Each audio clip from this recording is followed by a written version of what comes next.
Hello friends, Rajni की रसोई में आपका बहुत बहुत स्वागत है। तो फ्रेंड्स, आज मैं आई हूँ आपके सामने नई रेसिपी लेकर, शिमला मिर्च की भरुआ सब्जी। तो गाइस, हम बताते हैं आपको बनाने की विधि। पहले हम शिमला मिर्च को अच्छे से धो लेंगे और उसमें से इस तरीके से ये जो हमारे बीजे हैं वो शिमला मिर्च से निकाल लेंगे।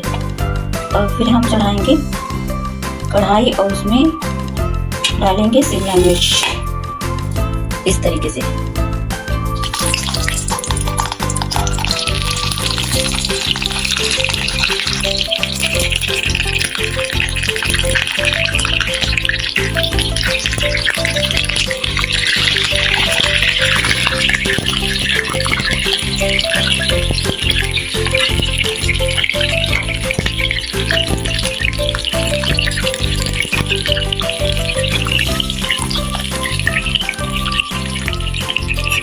गैस को मीडियम रखेंगे और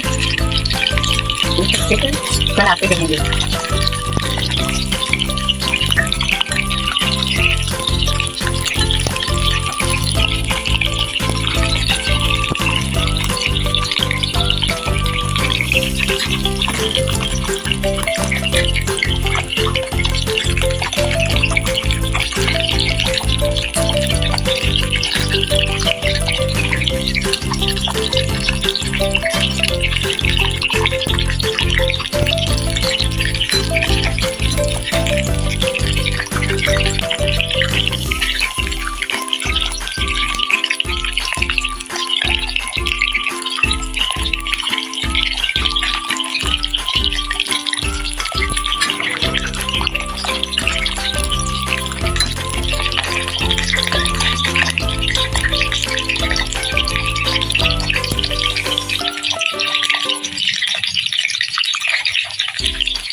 जब तक हमारी शिमला मिर्च बन रही है तब तक क्या करेंगे, हमारी जो आलू रखे हुए हैं इसको मैश कर देंगे।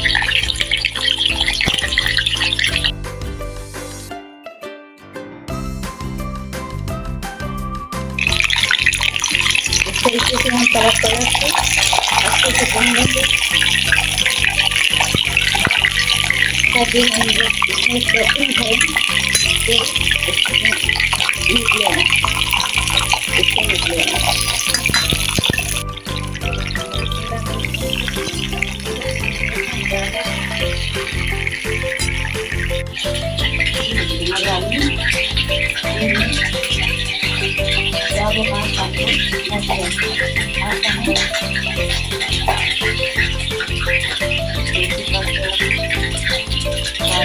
बनानी है आपको।